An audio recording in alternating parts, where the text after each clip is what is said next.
cream of the crop. Acknowledge me.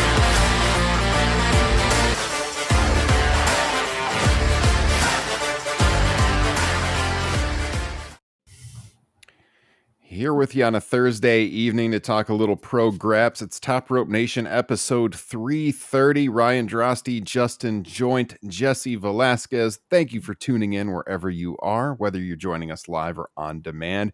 Happy to be with you. Jesse, you know, you had a great pregame coming into this show tonight. How you doing? Much better. Much better. You have no idea. Oh, the last 4 hours have been an absolute joy. I am being very, very facetious. Well, you got your Roddy Piper t-shirt on, so you're looking good. Well, thank you. Maybe I can hopefully channel his promo skills throughout this entire episode. That'd be wonderful. It would be an all-timer if so. So let's hope so. All right, Justin Joint, how are you doing, sir? I'm fine, I guess. It's been kind of a shitty week. Stupid 49ers lost the Super Bowl. Obviously, that's not the worst thing that has happened in football, if you count yesterday. I'm just tired. That freaking baby is just starting to wake up earlier and earlier. Yep, we've been there. We have been there. All of us have been there. That's for sure. Well, you know, you guys gave me a hard time. Was that on Classics about my sports teams? I'm going to be the bigger man. I'm not going to say anything. I'll just say that Devin Hester got into the Hall of Fame, and I'm happy about that.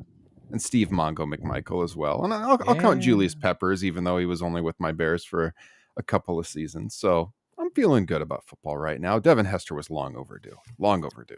I have to celebrate something Minnesota-based then, because Joe Mauer also got elected into the Baseball Hall of Fame. Yes, indeed. I always liked Joe Mauer. I always liked him quite a bit. My wife was a big fan when we started dating, being from Minnesota, so I appreciate that. Jesse, what do you have in the glass tonight? Anything? You had your fill earlier from what you were telling us, so. Yeah, I had a margarita from the greatest spot on the planet. I'm being biased here, folks. Boca Chica in St. Paul. Got to promote, as always, if you're local here in the Twin Cities. Modest Dream Yard. We're going to close the show with that bad boy. Nice. Like to hear it. Justin, anything for you? Just keeping it simple, gin and tonic, Beefeater. Yeah. I'm all out of the good stuff. Yeah. I got a little Buffalo Trace bourbon myself. A classic. I had some the other night for the first time in a couple of months, I think. And man, it went down easy. Like scary how easy it went down. So smooth. So that's what I got here. A healthy pour to talk pro wrestling. Guys, we're going to be all over the map tonight. We got WWE to talk about. We got AEW to talk about. And in our closing segment, we're going to do a Q&A, which we haven't done in a long time.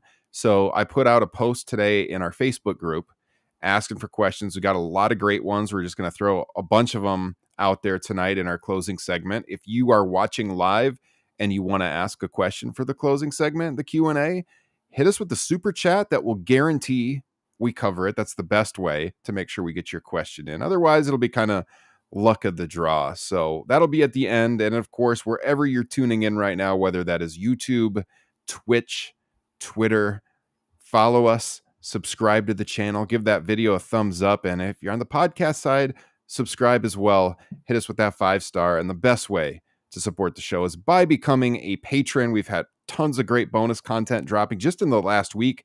I'll talk more in depth about that later in the show. So stick with us on that, more on Patreon, but you can find the link down here in the episode description.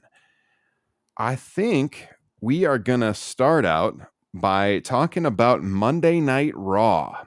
You know, last week's show, we were talking our reaction instant to the WrestleMania press conference / kickoff, whatever they were calling out in Las Vegas. And, you know, how they kind of left it open-ended. And then on SmackDown, and actually later the night after we recorded, they officially announced it and they put the graphic out that yes, indeed, it would be Roman against Cody Rhodes at WrestleMania. They're still teasing this tag match, though. And that tag match continued to be teased during Monday Night Raw when we had this segment with Cody Rhodes and Seth Rollins. And Rollins basically talked about how Cody doesn't have to go this alone, and that there's nobody else on the planet better suited to be his shield against the bloodline. And I saw a lot of people super high on this segment, a few people not as high on it. Like our friend Ryan Huffman, he was messaging me about it and he thought it was pretty blah. But other people said it was great stuff. And we haven't really talked about it at all, even in our text thread. And so I'm curious what you guys thought about it. Jesse, what did you think about that Cody Seth segment that everyone's talking about from Monday night? I lied directly in the middle. It wasn't blah and it wasn't spectacular.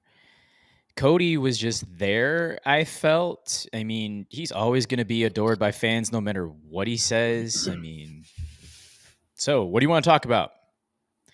He's got to stop that. So I thought Seth actually did a very good job.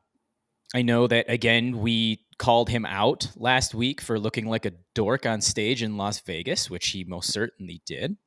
But he definitely held up his end of the bargain here, I felt, in this story about how he wanted to make a point of hunting down the bloodline, hunting down The Rock, and he's known Roman for over a decade, which we definitely know, going back to their days in the Shield. He mentioned the vest, and as you mentioned, he just said, I'll be your shield, Cody. We'll see how it goes. He's injured. We do know this. So he's obviously not going to be participating in Elimination Chamber. And I'm assuming he's going to have some sort of stealth going on knee-wise. And he will wrestle at WrestleMania at some point, whether that's in that tag match. He may do it twice. He might have that world title match going on. But yeah, I thought the segment was right in the middle. It served its purpose. The big problem we have, and you guys are going to touch on it, is Cody Rhodes. Still zero mention of him giving away this match on SmackDown. So I'll let somebody else take it away from here. It's like they want you to forget that he said that, which tells me a lot about the booking here and whether it was intentional or not. You know, everything that's gone down in the last couple of weeks. Justin, did you have a chance to see this, and what did you think of it? Yep, I saw it. It's hard for that promo to truly land or make any kind of impact when where it's going is so muddied, when there's no real clear path to where this could end up, or even if it could end up at WrestleMania. So it's just like, are they just trying to sound cool? Now, having said that, Seth Rollins has, I don't think, ever truly been like a bad promo, but he has always been a pretty blah and unmemorable promo. But I think this past month or so, he's done his best work ever, like by a mile. And I think Monday was pretty easily his best promo ever. The way he enunciated all the right words, he took his time, he knew exactly what he was going to say. And, kind of contrary to what I just said, it did feel important in that moment. Like I said, the problem is where's it going? Like I have zero faith that this is going to end up meaning anything, and that they're just trying to build Seth back up after making him look like a doofus last week. Yeah. I think your take about it being his best promo ever is right on. I thought he was great. We got that goofy cackle like once, I think, at the very beginning. And then he was more serious. His delivery was really good. He played to the crowd perfectly. I mean, my biggest takeaway is that Cody's delivery was blah, just super bland, really sucked. I mean, no doubt he's still the most over babyface in the promotion, but like these last 2 weeks, he's kind of just faded into the background on every single thing he's been out there on with big stars. I feel like he hasn't looked like the biggest star, which is odd when we're talking about this guy being the one to stop a title reign of over 3 years. And yet when he's on television, even though he gets the great crowd reaction, he's not doing anything that stands out. And he borderline, well, sometimes has looked really bad in just giving away the title match. And we still have, like, they've tried to rewrite that. You know, like you've been quoting this on your Twitter feed, Jesse, to people. He literally said, not at WrestleMania. And then a week later, he's like, I choose you. and we're just gonna like pretend that didn't happen, and it wasn't on your most watched show of the week, SmackDown, and everyone saw it. And then, then they keep like pushing this thing where, oh, he hadn't officially made up his mind. Now he's made up his mind.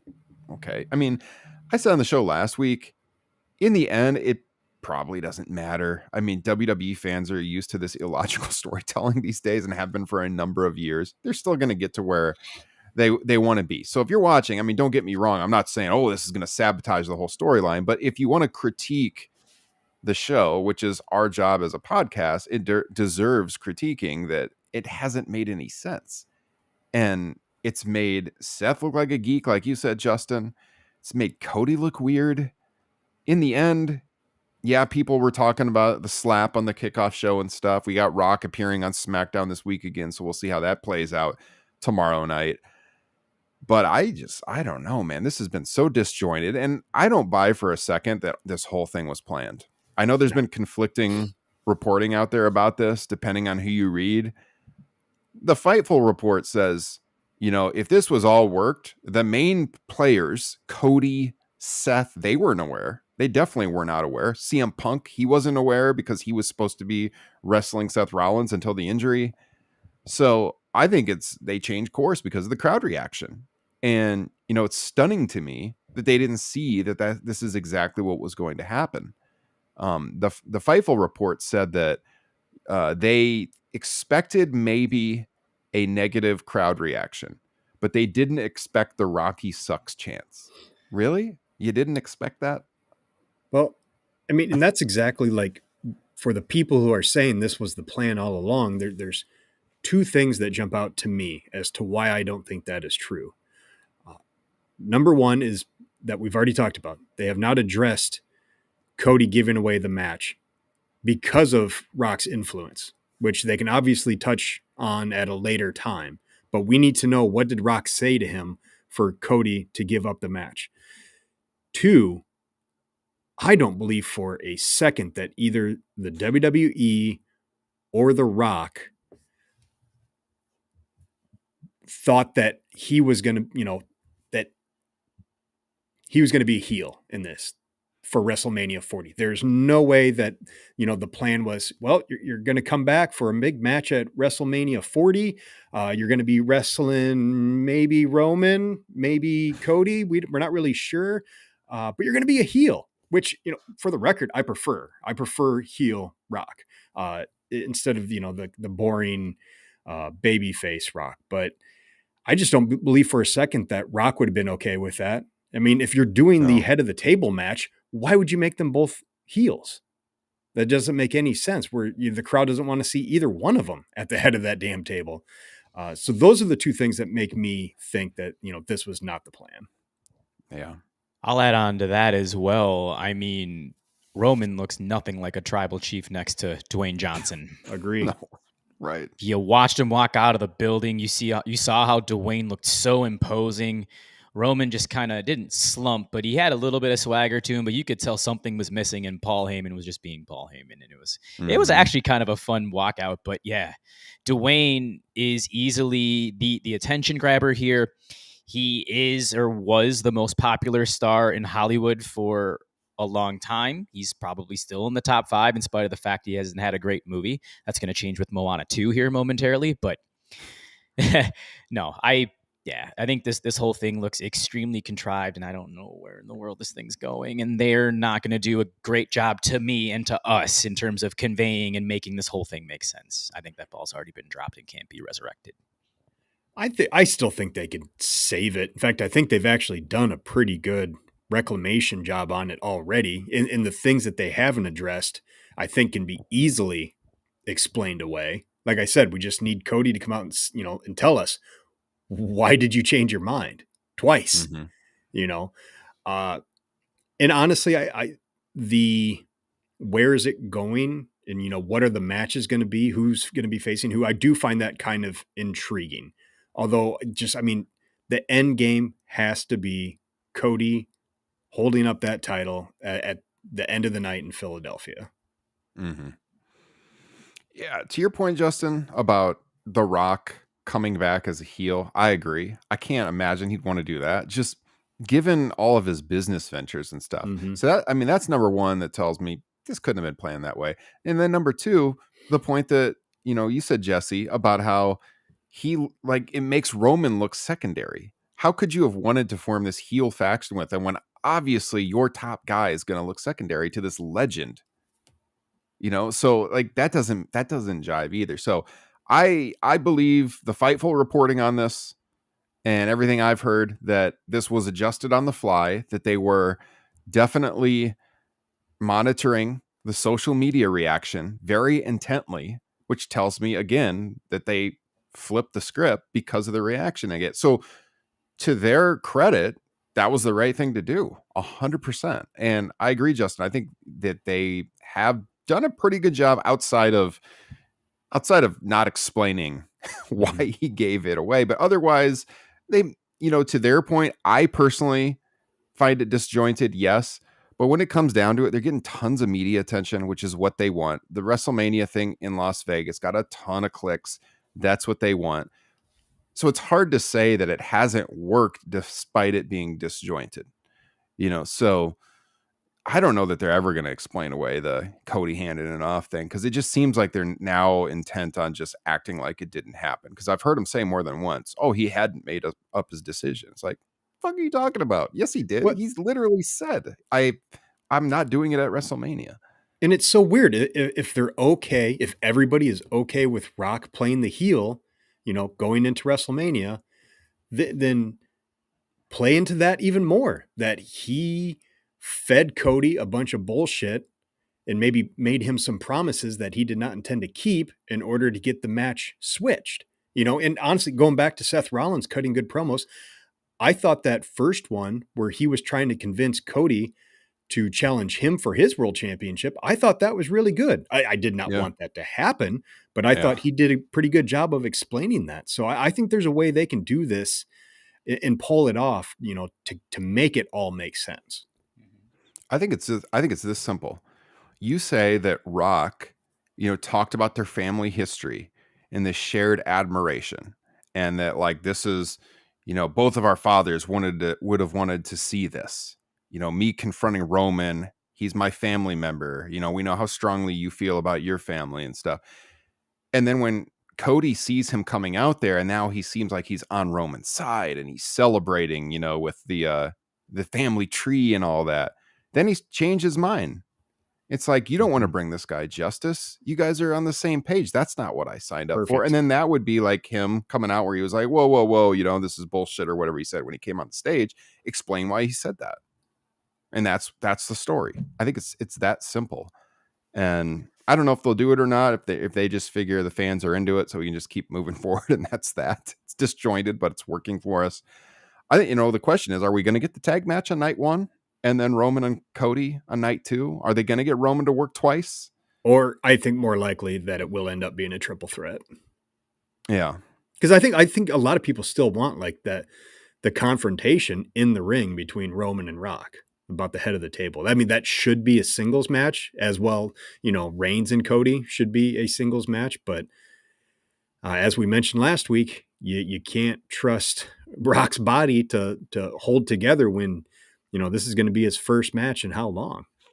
But to that point, though, I mean, what's the point of Seth's involvement if they don't do a tag match? Is he just going to be in his corner? I mean, and then if they do a tag match, you mentioned it, Seth being injured, him trying to come back to do this match, well, then he's got to work twice too, because he's going to face the winner of the Elimination Chamber and defend his title. And that's risky also. So there's so many questions, about what's happening here. Go ahead, Jesse. I was going to say, I mean, long term, and this is going to take a lot of probably convincing with Dwayne, even though he's now on the TKO board, is to potentially do it next year at 41, Roman Rock. Mm-hmm. I think that's a possibility now too, but it's really going to depend on this year if his body holds up, if they do decide to go the tag match route.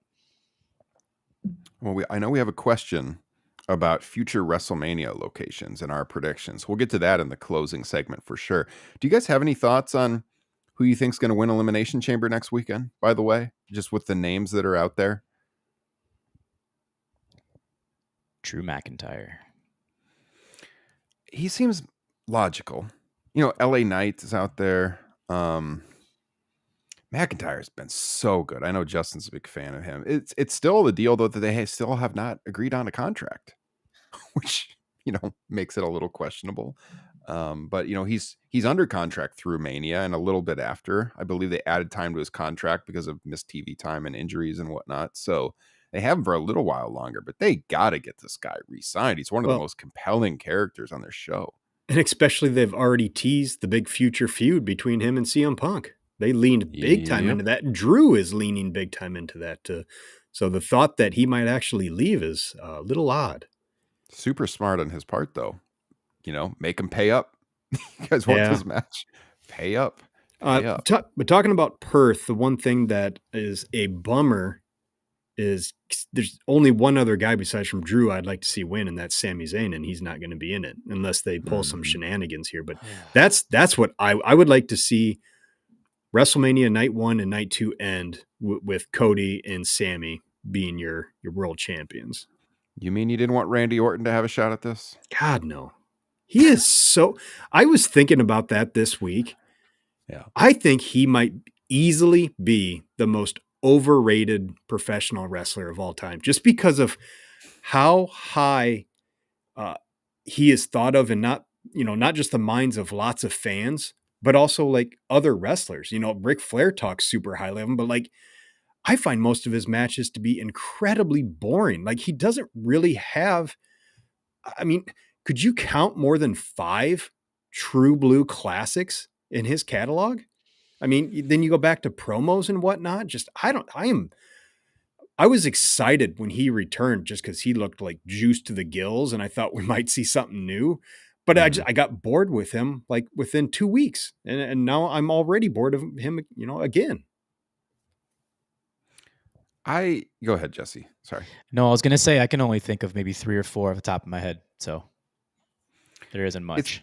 It's weird with him because he's one of those guys that when you watch him, you can see he's really good in the ring. Mm-hmm. And a lot of people do find him compelling. I'm with you, Justin. I haven't since his early days, like the first probably 4 to 5 years of his career. And since then, I have not really cared about anything he's done. But that being said, he also is one of the few people from this generation that has broken through into pop culture with the RKO. Like everybody knows the RKO. I hear 0 references from teenagers at my job to pro wrestling other than once in a while they'll joke that they're hitting the RKO on somebody and I'll hear RKO. And he's one of the very few people that has broken through. So there's something to that. Well, I'd say that's but the I agree. move more than him. Yeah, you gotta give him some credit for that. I mean, it's a cool move, but do I?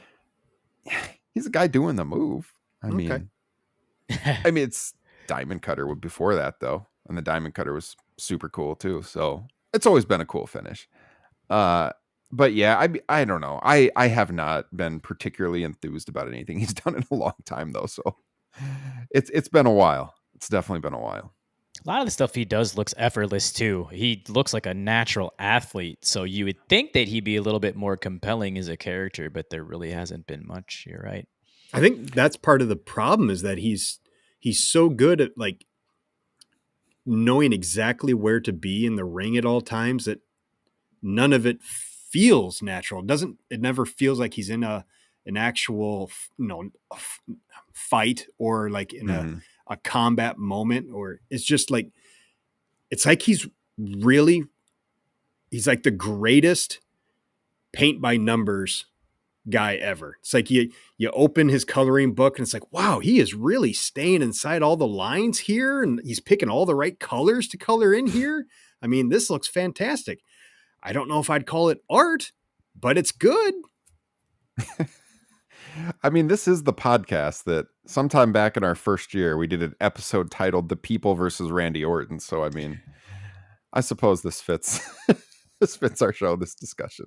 Is he the truest B+ player in the history of pro wrestling? Oh, might be a high grade. Perhaps.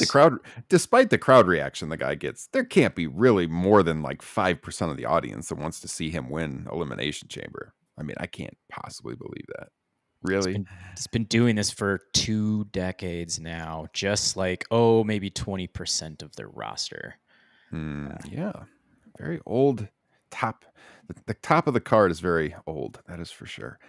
I don't have anything else on WWE unless you guys do. All right, we're going to get to AEW in just a second. But before we do, let me talk about some of that bonus stuff we have dropped on Patreon recently, and also what's coming in the next 24 hours or so as well. So last week, it's now up in video and podcast format. Got some great feedback on it. Our Royal Rumble 91 show. Justin mentioned some of our off-color jokes last week on the pod. It is tremendous content. You guys, this one is worth the price of Patreon alone. Hit that link in the description. Episode 50 of Top Rope Nation Classics, Royal Rumble 91. We went about 2.5 hours. All the backstory on the controversial storyline with Sergeant Slaughter, all the matches, why it's maybe an underrated undercard. And while the Rumble itself is not tremendous by any means, there's some worthwhile talking points in it that we got into for sure. So we had that. My wife and I are still doing the series on Love and WWE, which has been pretty funny to do. And hopefully you guys are enjoying that. Some pretty brief episodes, but we are reviewing every episode of the Montez Ford and Bianca Belair reality show. So you get the female perspective on that from my wife, who has never podcasted a bit in her entire life. You can enjoy that. And then we got Top Rope Nation Unplugged with Jesse Velasquez. He's dropping multiple episodes every single month. Jesse, you want to talk about what you got coming tomorrow? I can announce the name now, can I? Yeah, absolutely. Okay. So tomorrow, early evening, I'm going to be doing a show with Trevor Dame. If you are familiar with his work on Twitter as well as his ROH podcast, you are very well aware that he is a tremendous personality, full of great insight. He's a favorite of all three of ours, I think, in terms of the content that he provides. I'm going to get at least an hour with him discussing current events, maybe some predated things, kind of tap into his brain, which again, there's a lot flowing in there if you read his tweets. That's dropping. I got an episode I'm going to be recording Monday morning with a gentleman who does the SmackDown post show on Fightful with Kate Hensler, Alex Cardoza. And I'll also be making an announcement on that show that I will be also dropping for our TRN Facebook group on Tuesday morning. It's going to involve your participation too, and you are going to enjoy it a lot. Okay. I don't even know what this is. So there you go. I'm not having a threesome with you guys. I'm not doing it. Is that going to be enjoyable? Man. Oh, no, that's not happening. You guys, hit that QR code on the screen. We read all about it over on Patreon. And it's somewhere between like 6, 8, 10 bonus podcasts just this month that are going to be dropping. Oh, and by the way, this Sunday, TRN Happy Hour with our $10 tier, the higher tiers on Patreon. We're going to get together, have a few beverages, and we're going to watch the May 17th, 93 edition of WWF Raw with those patrons. So you can participate in that as well if you join one of the higher tiers. So you can read about that. That's a new feature we're offering, the $10 plus tiers. But all these audio bonus shows we're talking about, you get access to all of that for $5 a month. Just $5 a month. You're supporting the show the best way possible. And you're getting all this sweet bonus content. Looking forward to your show tomorrow, Jesse. Looking forward to doing another classics later this month. And as always, doing these TRN extras with the wife, which is something I never thought I would do on a pro wrestling podcast. But here we are. They've been so entertaining. I appreciate the feedback. So yeah, it's been a lot of fun. All right. AEW. Let's get to it. So Dynamite last night was getting praised in our Facebook group, like lots of just great comments. People were very entertained, especially by a couple of the segments. Had a pretty loaded up card in Austin yet again, running Texas. I mean, I'm sorry, Brian Zillan, but I think we could take a break on Texas now. But yeah, another show in Texas, but they had a good crowd. And you know, this Revolution card is incredible. I mean, I'm looking at this card. I cannot wait for the show next week, or not next weekend. What is it? 2 weeks away? 2.5 weeks away? Something like that. I was trying to convince you guys to attend it because there was some cheap round trip flights a few weeks ago. We were like, and I even said I probably shouldn't spend the money on it. And now I'm kind of regretting it looking at the card. I mean, this is it's one of their better built cards in advance they've had in company history, where this is a promotion that oftentimes is laying it on thick at the end to complete these cards. And, at this point in time, we've had our big matches announced now for a little while. I'm jacked about it. Justin, where are you at on Revolution and how it's shaping up right now? Yeah, I mean, I echo your sentiments. It's nice that all these matches are being announced so far in advance. March 3rd is the date, so about 2 weeks away. And I mean, these are all matches that I think everybody wants to see. The build to some of maybe the more hyped ones, I think is a little lacking recently announced ones. But I mean, Sting's last match, we can't go wrong there. I think we all love everybody involved in the 3-way match for the AEW World Championship. I mean, Eddie Kingston and Bryan Danielson, part 3, or no, is this part 4? I mean, who cares? It fucking rules. So, yeah, there's a lot to be excited for here. I don't know if you guys heard this, but evidently the site for Revolution was originally going to be in the Midwest, and they moved it once they decided it was Sting's farewell, and they wanted a site that was more akin to like his history, and that's why they moved it to Greensboro. I'm curious what site in the Midwest it was going to be, because man, I would love to see another pay-per-view up in Minneapolis, Jesse. That was a blast when Full Gear was up there. And still, that's one of my probably 3 favorite AEW pay-per-views of all time. I am being biased here because the in-ring from top to bottom that night, there isn't much that could touch it. Yeah, great card. How do you feel about the Revolution build? I went 6 to midnight last night for one match specifically.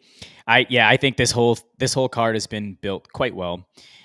All title matches across the board so far, except for, of course, the one that was announced last night when you're getting arguably the best pure athlete in AEW against the best pure athlete in the world who just signed with AEW. Meltzer has already stamped 5 stars in his book. That's his floor. Yeah. That's probably that's not going to be my floor. It's like 4.5 for me, but nonetheless. No, I think it's been built up pretty well. I only had one very small little knock on last night's Dynamite, and that was Darby Allin's promo, just a little bit. He did not necessarily reference Sting getting beat up last week by the Bucks. He kind of took jabs at Brandon Cutler and even got a Cody chant in there. Don't you want a little bit of like backstory there? Just saying like you're hurting our legend and right before his last match, just to make this even more kind of bloodthirsty. No pun intended here, because the Bucks have been coming out the last 2 weeks with these jackets that have been, of course, the jackets that they wore last Wednesday. They wrestled in them on Friday. They wrestled in them last night against Top Flight.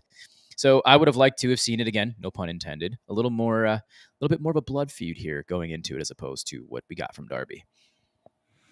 Yeah, it was a very odd promo. I mean, I like the angle that they're getting away from what the company was supposed to be built upon. And with their character shift, that makes sense. But yeah, that was odd to get the Cody reference in there, and then the crowd starts chanting his name, and the Cutler stuff was just like totally out of nowhere. But yeah, altogether, yeah, the Takeshita Ospreay match I texted you right when I heard about that. I was like, guys, kind of regretting not taking this trip now after they announced that.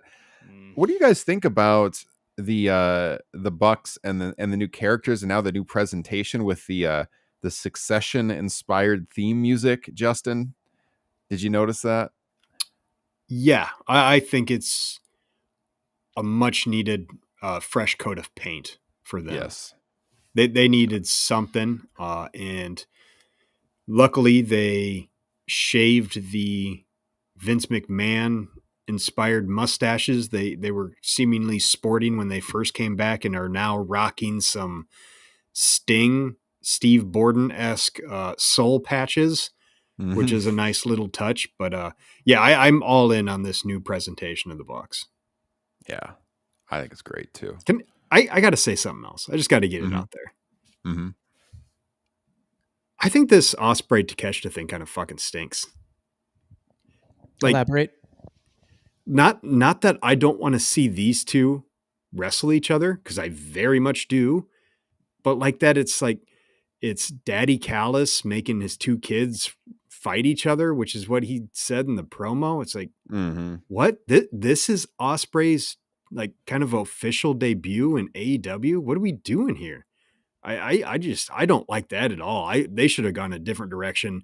Save this matchup for later when maybe they're actually, have something to fight about. Not a fan. I don't like it. What if it's the way to get him away from Callis? I mean, right away. I'm all like for that. everybody getting away from Callis, because frankly, Yes. as much as I like Takeshita, he doesn't work as a heel for me. I think he needs to go back to being a baby face. And maybe that's something they could do with Ospreay turning on him or the whole group turning on him. But I mean, get Callis out of here.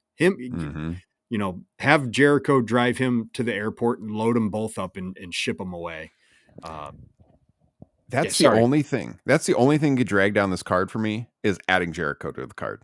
There's no reason for Chris Jericho to be on this show at all. Keep him off the card. Go ahead, Jesse. No, I've thought this is going to be an unpopular opinion, but it sounds like it's going to be a popular one. I've always found Don Callis to be extremely overrated.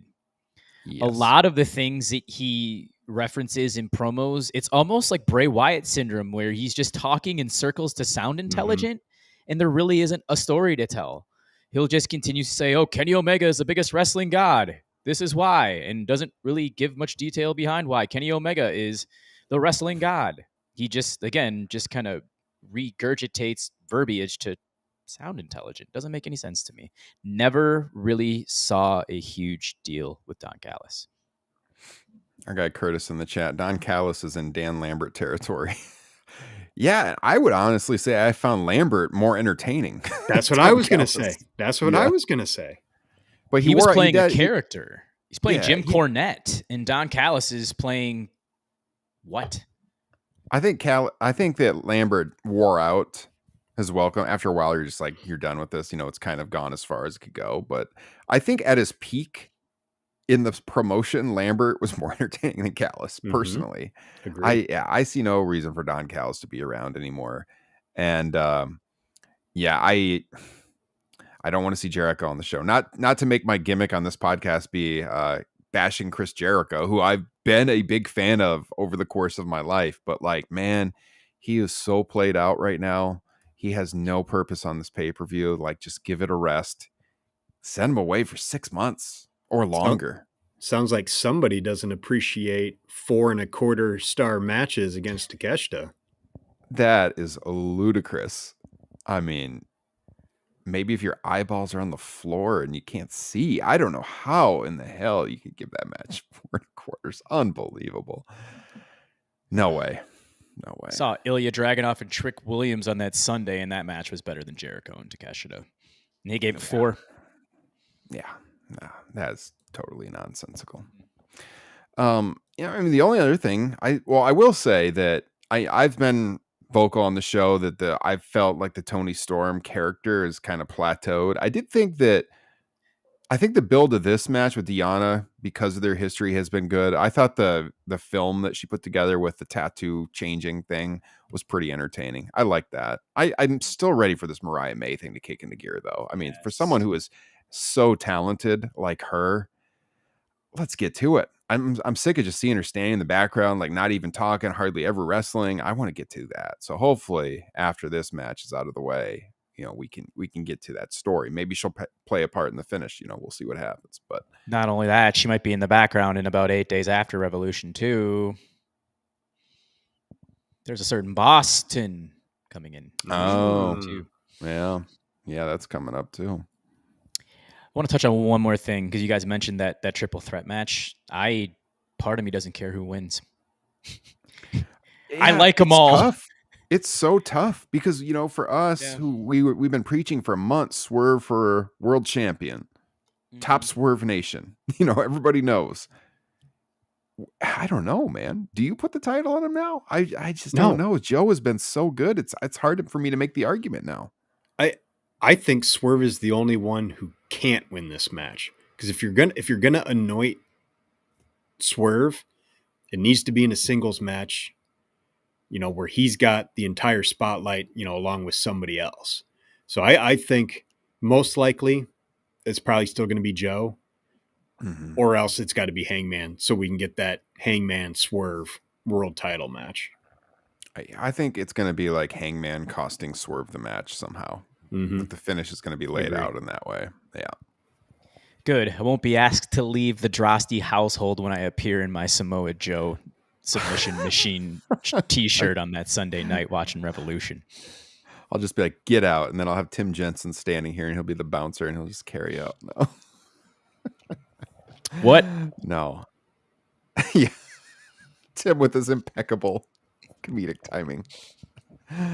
Oh, we love you, Tim. What? Yes. We love you, Tim. But this card overall, like I have on the thumbnail here on YouTube, this is going to be a great show. I mean, this has the potential to be one of their all-time best, I think. And I mean, it's 6 matches right now, so they're going to be announcing more for sure. Hopefully not Chris Jericho, but they're going to have some more matches on it. And they're going to have a sold-out, massive venue down there. It's going to be a huge crowd. Sting send-off. How can you not love this? So I'm really looking forward to it. Now, we mentioned Bryan Danielson and the Kingston match. I have not had a chance to watch it yet. This weekend, I finally will get to it. But Bryan Danielson and Zack Sabre Jr. had another classic that people are raving about. Now, I know both of you have seen it, so anything you want to say about this match, either of you, feel free. Justin, go ahead. I think it might be my match of the year so far up to this date. I think I like it slightly better than their Wrestle Dream match.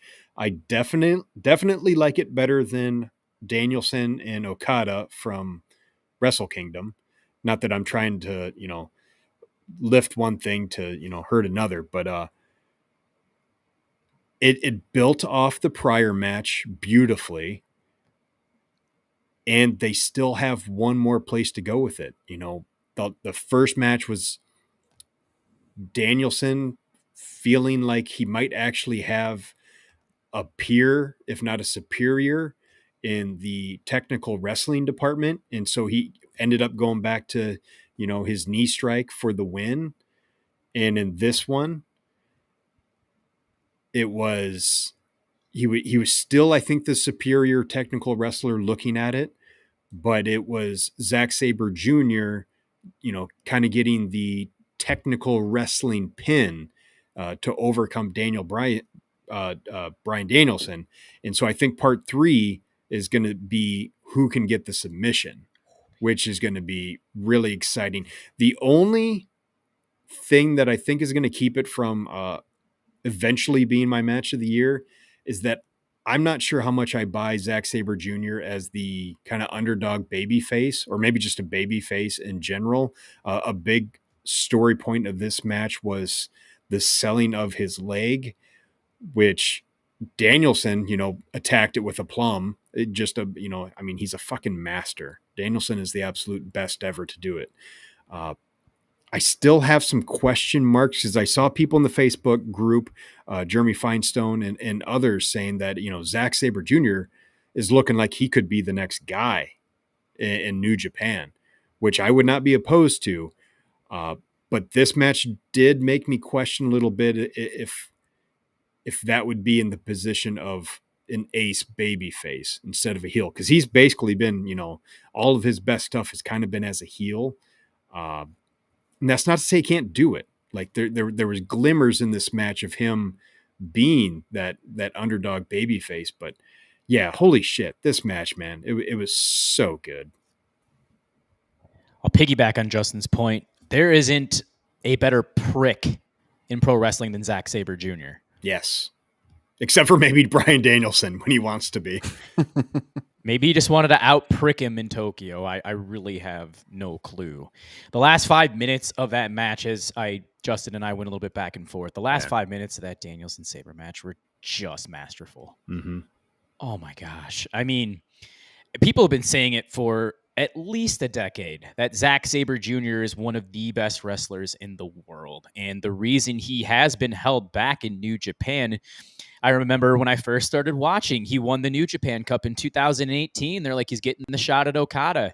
He submitted everybody. Tanahashi, I believe he did not submit Ospreay. He submitted Naito. I mean, he went through the gauntlet to get to Okada, and they were presenting him as a serious deal. This was 6 years ago. You had like Omega, Jay White even pass him up. I mean, yeah. Why hasn't this guy gotten a proper world title push when we've all seen this masterful talent doing something completely different in 2 seconds? Absolutely. And no, again, I think in terms of like this heel persona, if they just continue to tap into it more, having this be a one-off, I think it would be really nice to see Zack Sabre Jr. take down that New Japan or the IWGP World title, because he can take it from Naito. Perfect heel to do it. I know why he hasn't got it, and it's going to sound superficial as hell. And I know I've said this on the show years ago about Zack Sabre Jr. And my biggest issue with him in like 2018, I could see he was a good wrestler, and I'm not a big body guy. He was just way too skinny and like no muscle at all back then. And it was just like, I just couldn't buy it. It was like, it's pro wrestling. You got to have a little muscle mass. He's fixed that problem. He's in way better shape now. Like he's more viable as a guy who could do some stuff in the ring. He's not jacked by any means, but he's bigger than he was back then. That was always my biggest issue with him. I could see he could technically wrestle very well, but I had a hard time getting past how skinny he was. I don't have that problem with him anymore. So kudos to him. He's done a good job on changing that perception. And I agree. I could see him being the face, of the company moving forward. They're going to need it. Jesus, they're losing Okada, another guy coming to AEW, another big debut. We don't even know when that's going to be. I do know for sure that they were considering doing it on the Boston show with Sasha Mercedes. It could still happen. I have no idea what the plan is right now, but I know at one point in time that they were throwing that around, doing both on that show. So I think we talked about that, because we talked about, depending on how the ticket sales are going, maybe they will announce them for it.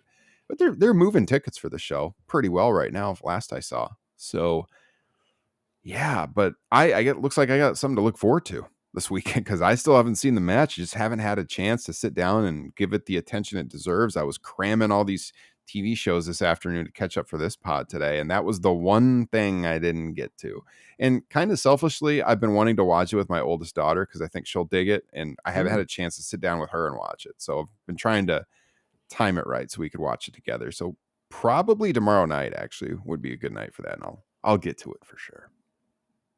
So all right, good thoughts on that. I'm looking forward to it now even more than I was before.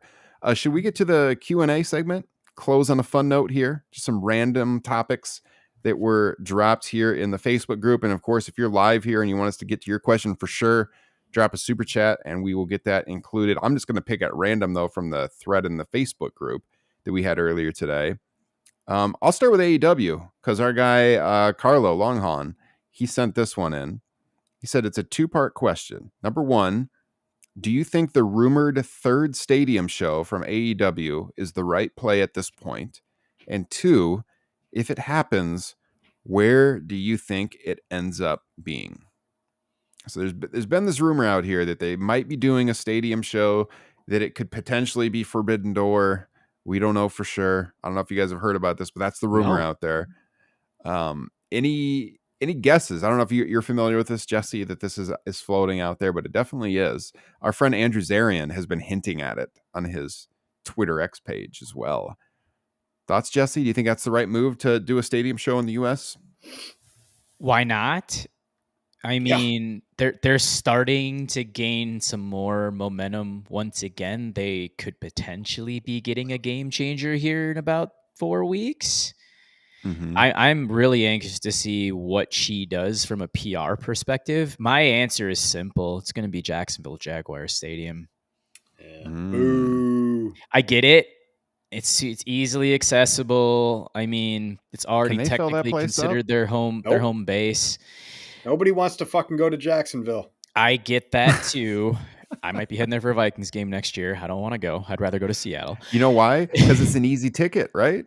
Yeah. Even when the Jags are good. I mean, you can get tickets pretty cheap. Because I think of all the other stadiums around the United States, and who knows like what time of year they're going. That's also going to play a part. I can't see him doing like a New York. What about a Soldier Field? That's what I was thinking. Because that'd be the most logical one, I think, outside of Jacksonville. I think when they had Punk, that made a lot of sense. I could have even seen him doing something at Wrigley Field, which would have been an incredible visual to do at Wrigley Field. I don't know, though. Now that they don't have Punk, I actually do think I'm leaning towards New York area. Just because, they'll have the star power with Mercedes coming in. And then, depending on how long they hold him off TV, could be MJF's return. And he's from that area, so they could plug that too. But where would that be, though? I have a couple thoughts on this. There was some speculation about Arthur Ashe. Does that really count, though? Not to me. I don't think it would be there. Yeah, because they already run Dynamites there. I could see him doing it at a baseball stadium there, like Citi Field, maybe. Perhaps something like that. I mean, I think filling up a football stadium in the US right now is maybe too much for them. But a baseball stadium is less seats. You get that grandstand filled up and you shoot it from the one side, you don't worry about the outfield. It'll look cool on TV. So I feel like a baseball stadium might be a solid bet for this. So I don't know, maybe Citi Field. I've seen some other stuff floated out there. I saw some people like speculating about the Alamo Dome. But they do run Texas all the time. I hinted at that, earlier, but I didn't hint at it. I flat out said it. They're running Texas all the time. Real quick. Yeah, but I feel like a baseball stadium makes sense. Go ahead. I just need to fire off a couple strays here, just real quick. As in regards to running Citi Field, by most wrestling fans, they're already considered the second tier wrestling promotion. So I don't know why you'd want to run a show in the second tier New York baseball show. Oh man, go Yankees! Frank Love is you, Frank. Screaming at a speaker right now. Exactly why Justin's drinking gin and tonic tonight instead of Buffalo Trace. Oh God. I mean, if you're gonna run a baseball stadium, though, if you could do it at like a Fenway, it's not gonna be there because they're running Boston right now, or Wrigley, that would just look so incredible on TV. Just one of those historic parks. But yeah, I don't know. We'll see. Great question. Brian mentioned Alamo Dome in the chat. He's with us. Sorry, Brian, about my comments about Texas, but my God, how many TV episodes do you need down there? Jeez. I'll give the Texas fans. In Denver. I'll give the Texas fans credit. You are doing well in attendance down there. Denver? Yeah, maybe. I'm trying to think like what their hot markets are, or just big population, because just knowing where they've been with ticket sales, they've been improving. You need a tie-in with someone from there, I feel like, in the star power department. I don't know. I'm still leaning towards New York, though. Like, with it being Forbidden Door, like, could they possibly go to, like, the Tokyo Dome or something? And have it be like a AEW, New Japan, and CMLL show? Just include everybody? I don't know. Just throwing that out there. Is there even a Forbidden Door with New Japan at this point? Is that really a Forbidden Door? No, that's why they need CMLL. It's got to be like a CMLL show. Yeah. And to that point, then Texas makes sense. So, yeah. I could see it in Texas with the CMLL connection. At the same time, the general public's not as familiar with CMLL. So you almost have to do it in Texas then, if that's the case. I would say New York is my first guess. And if it's not there, probably Texas. All right. Great question, though, Carlo. Appreciate that. Happy New Year, Jinping. Yeah. Very nice. It's international. Gracias. Yeah. Okay. Michael Jenkinson. I'll get his question in because Michael, unfortunately, is not going to be able to join us for TRN Happy Hour. And he is on one of our higher tiers on Patreon and has been for a long time. And he's I'm not answering any Kane questions. Thank you, Michael. No. We always appreciate you. Michael said, what 5 cities do you predict Mania going to over the course of the next 5 years? And his guesses were Vegas, Minneapolis, Orlando, Dallas, and London. Who wants to go first? I would agree with Vegas and Vegas and shit, what did he say? Vegas, Minneapolis, Orlando, Dallas, London. London. Orlando. That's the one. That's what I've seen. London and Vegas, I think, will happen for sure. Yes. New Orleans. I'm going to throw them in there. It's got to. He got to return. It's been too long. Yeah. I'll say, I think Vegas is a given. Whether it happens next year or the year after that, I think it's for sure happening. Vegas for sure. God, I'm still holding out hope on a Minneapolis one. Same. I'll hold Minneapolis in there.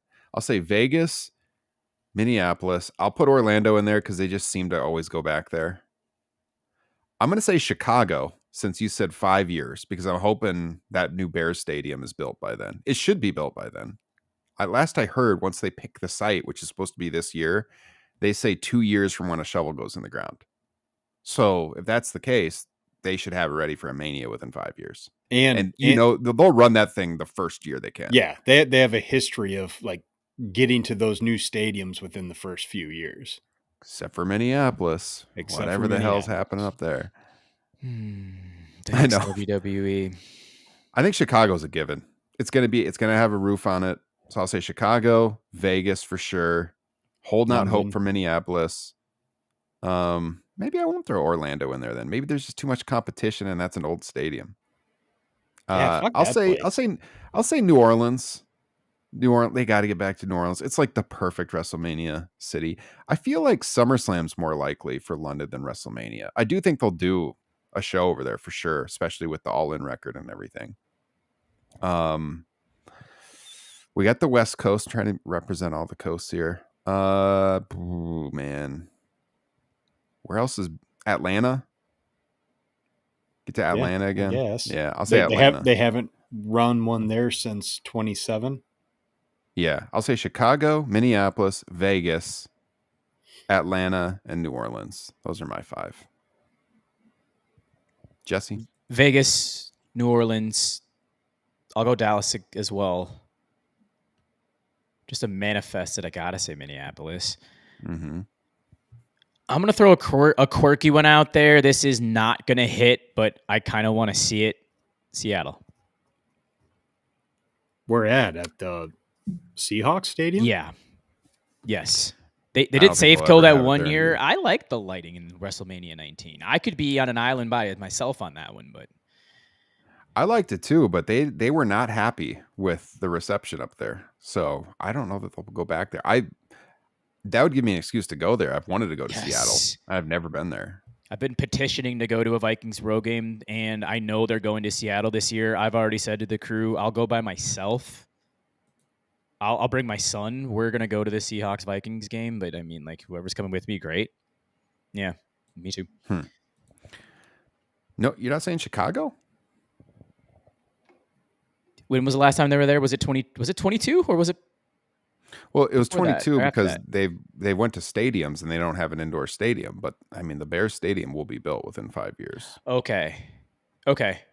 Then I'll retract the Seattle and I will go Chicago because of that stadium being built. That's a good call. I think Vegas and Chicago are the guarantees, like the locks in the next 5 years. Those are the ones I'm most confident in. And then after that, it gets a little more wishy. Like I'm wishing on Minneapolis because I could drive there, and New Orleans because it gives me an excuse to go to New Orleans. And yeah, I'll be in a house by then. You both can have a place to stay. Sweet. Oh yeah. So please, let's get Mania up here. Please. I'm still hoping for next year. I'm hoping. I know there's the stuff out there about Vegas, and it very well could be, but isn't it weird that they wouldn't have announced it at that kickoff event? Yes. That's odd to me. If it's actually going to be there, they should have announced it. So I don't know. We'll see. We will see. Maybe that'll be in 2 years. Should I pick one more? There's a lot of good ones. I mean, Huffman's question we've already kind of answered. He said if we liked Ospreay's first matchup for Revolution, and Justin gave some good reasons why it's a negative. I mean, I'm looking forward to it in the ring, though. I think the match will be a great match. But yeah, there are storyline issues with it, for sure. I'm hoping it's just more about the ending and getting him the hell away from Don Callis, personally. I'm paying extremely close attention to him and his transition onto American television full time. I don't know if I'm probably on an island by myself, like critiquing this guy over the next, what would that be, 10 months? But yeah, I mean, doing New Japan shows is one thing. Doing Rev Pro indie work, which by the way, his last indie match here is on Sunday against Michael Oku. Go out of your way to see it if you can. Coming to America and having to do full-time television is another animal. So I'm really, really curious what type of character he's going to portray, because we all know how great he is in the ring. Just can he tell stories for the next 10 months and moving forward? Yeah. You know, there's some good questions here that would require me to think really hard, and I can't do it in the moment. Like John Hope has a good question here. Frank had a good one about theme music, but I don't think I can. I can answer that one, because Okay, that was the one I saw. Yeah. And I think we've talked about that before on the show, but so I have, I think, 3 or 4 backyard wrestling matches in my history when I was a teenager. And I used Oh My God by Guns N' Roses. I would not recommend that now, but at that time, I thought that was really fucking cool. Yeah. But having saw that question, I did make a little list of stuff that I thought would be cool. First off, MJF already stole this. I've always loved the idea of Sympathy for the Devil as entrance theme music. Damn near half this guy's catalog would work. Unfortunately, he's an anti-Semite piece of shit, but specifically Amazing by Kanye West would be fucking incredible. And then I would also throw out, if you're one of those Ric Flair types where you're the world champ all the time, Not For You by Pearl Jam, Humble by Kendrick Lamar, I think would be a dope entrance theme. Bulls on Parade, Rage Against the Machine, and just some kind of more odd and end ones that once I really started thinking about this. Midnight City by M83, Enema by Tool, Let's Go by Trick Daddy, Supernaut by Black Sabbath, Finale by Madeon, which is from FIFA, and finally True Faith by New Order, I think would all be fun entrance themes. I'm going to turn all that into a playlist and just call it JJ, and that'll be it. I'll just throw it on when I actually work out. There you go. I love that. That's great. I would have to think about it. I don't have any on the top of my head right now. Jesse? I can spit 3 and I'll try to roll out 2. Hail to the King by Avenged Sevenfold. Mm-hmm. That's my favorite workout song of all time. One Mic by Nas. Ooh. Just the slow roll. And then I'm going to go further with Nas, Ether. Especially if I'm going against somebody that I have a lot of beef with. Just rolling out to that. That'd be tremendous. In the Air Tonight, Phil Collins. It's one of my all-time favorite songs as well. I just real quick, I would say maybe the Non-Point cover of also that song. Good. Very good. There's also another cover that I've been listening to recently that's tremendous that does In the Air Tonight. I will pull that up real quick. It is by 3, 2, 1, State of Mind. Okay, I'm going to have to look that up. I haven't heard that one. State of Mind. It is very good. I had a 5th and it just left my brain and it was perfect. Dang it. I know Hogan already used Voodoo Child. Oh, go ahead. I got somewhere. What a shame that though. That prick was the one who got to use Voodoo Child. That is a great call. I got a spin on it. Sorry, go ahead, Jesse. My very last one, and you're probably gonna have to bleep out a lot of it, is "Me Against the World" by Tupac. Yes, I was gonna say that. I was thinking for a Tupac one. Yeah. But I think with Voodoo Child, I would use it, but I would take the Stevie Ray Vaughan version. Which honestly, man, I love the Jimi Hendrix one. I've been listening to a lot of Stevie Ray Vaughan lately. I might like his version better, to be honest with you. Which Stevie Ray Vaughan is one of the greatest guitar players of all time. Top 3 guitarist ever. And I think I like the mix on it a little bit better. I know the Jimmy one is the standard, obviously. And since Hogan already used it, I would still use the song, but I would flip it to the Stevie Ray Vaughan version personally. Yeah, I like that. I like the Tupac pick. Maybe you'd have to bleep it. Use "Hit 'Em Up." Be a good one if you're angry at the person, for sure. But man, I don't know. Spoon Man by Soundgarden. Mm-hmm. I'm a Chris Cornell guy through and through. I'd love that too. I loved that they used Machine Head last year for All In. That'd be a good theme song too. Just to come out to us for a wrestler as well. I'm sure lots of indie wrestlers have, but one of the it's a good question. One of the best ones ever that doesn't exist anymore because I guess they didn't want to pay the full rights for it. But WrestleMania, going back to WrestleMania 27, talking about Atlanta, was right before Triple H came out. Was "For Whom the Bell Tolls" by Metallica. Was that fucking ruled? Yeah. You know a song that I miss, even though Swerve Strickland has a great one right now, especially with Prince Nana coming out. Shaka Khan's "Ain't Nobody." That was his indie theme. Oh, okay. Oh, it just suited his character so well. Yeah. I think that's all of them I wanted to get to for sure. Like, again, John Hope had a good question, but it was about like the introductions of Ospreay and Monet and Okada and how we would book it. But it's such a long, I'd have to really think about that. I can't do it on the spot. It's a great question, but it's hard to do in a Q&A segment. We could build a whole show around that question, to be honest with you. We most certainly could. So, oh man, what do we got coming up next week? I guess we'll probably be previewing Elimination Chamber. And the week after that, we'll be previewing Revolution. And we'll be talking about all of them in the aftermath as well. So good content coming up. Again, got the Patreon stuff coming up as well. Jesse's got the big one tomorrow. You can look for TRN Unplugged tomorrow night with his guest, Trevor Dame. We'll have that dropping over on the Patreon side. So check that out. And with that, I don't have anything else unless you guys do. I do not, sir. We can cut it early for a change. All right. Well, that's it, guys. We hope you have a good weekend. Join us over in the Facebook group. Search Top Rope Nation Pro Wrestling Discussion. Talk with us and a great group of people each and every day. We'll be talking to you all again next week. Take care. Have a great weekend, everybody. Peace. Goodbye.